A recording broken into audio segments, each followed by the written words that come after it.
اب تو ایک گلے کا پھندا رہ گیا ہے نواز شریف کا، جو ایک ہی کیس رہ گیا ہے.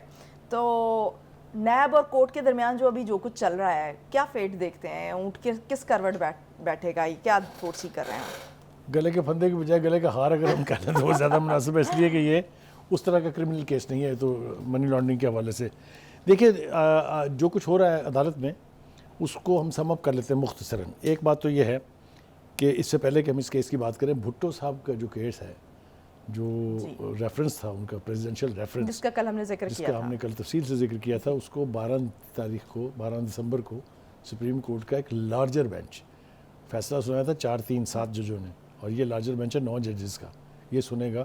تو یہ بھی ایک تاریخی فیصلہ ہوگا. اس کا تذکرہ بہت ضروری تھا کہ ڈیٹ لگ گئی ہے. آ جائیے جناب اس کیس کے اوپر. اس کو بھی بخاری صاحب آن کیمرہ نہیں ہونا چاہیے؟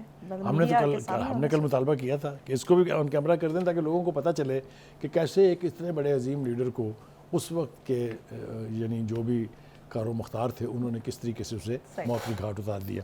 اینی وے، یہ جو کیس اب آخری رہ گیا ہے نواز شریف کے اوپر، اس کے بارے میں نیب نے ایک درخواست دی تھی کہ جناب یہ کیس آپ ہمیں واپس بھیج دیں. جی، مطلب ان کا یہ تھا کہ اپنی غلطیاں ٹھیک ٹھوک کر کے تو ہم خود ہی کیوں نہ بری کر دیں نواز شریف صاحب کو.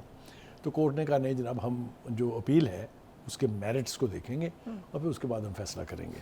لگ یہی رہا ہے کہ یہ آخری پھندا ثابت ہوگا، اور یقینی طور پر اس میں نواز شریف صاحب کو ریلیف ملنے کے امکانات اس لیے ہیں کہ کیس کے میرٹس جو ہیں وہ بہت ویک ہیں. ہم اس سے آگے نہیں جانا چاہتے کیونکہ معاملہ کورٹ کے اندر ہے، تو کورٹ کو ہی فیصلہ کرنے دیں.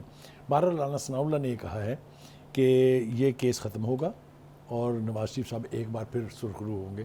وہ ان کی پارٹی کے لیڈر ہیں، لہٰذا ہمیں سمجھ آتی ہے. موقع کا فائدہ اٹھاتے ہوئے، ٹائم ہمارے پاس بہت کم ہے، بلاول صاحب نے آج ایک بڑی دھوم دھام سے تقریر فرمائی ہے اور اس میں کہا ہے کہ گیٹ نمبر 4 کی سیاست نہیں آتی، صرف عوام پر بھروسہ کرنا ہوتا ہے. پھر انہوں نے کہا کہ میں گالم گلوچ ٹک ٹاک کی سیاست نہیں آتی، یہ گیٹ نمبر 4 کی سیاست ہے.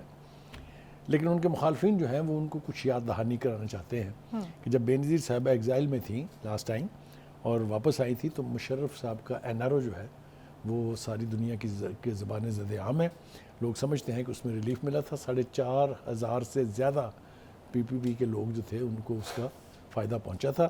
تو یہ گیٹ نمبر 4 جو ہے، یہ جس بھی حکومت کو دیکھیں آپ اٹھا کے، جس بھی پارٹی کو دیکھیں آپ، کہیں نہ کہیں ان کا تعلق گیٹ نمبر 4 سے ہے. بس ایک بندہ جو ہے اس کو میں کریڈٹ دینا چاہتا ہوں، اس کا نام ہے شیخ رشید، جو کھل کھلا کے کہتا تھا میں تو گیٹ نمبر 4 کی سیاست کرتا ہوں.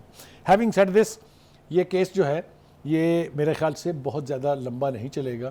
اگلی پیشی پر نہ صحیح تو اس سے اگلی پیشی پر، یہ بھی 12 دسمبر کے لیے فکس کیا ہوا ہے. تو ہم توقع کرتے ہیں کہ انصاف ہونا چاہیے. ہم بالکل کسی کے حق میں نہیں ہیں، کسی کی فیور میں نہیں ہیں.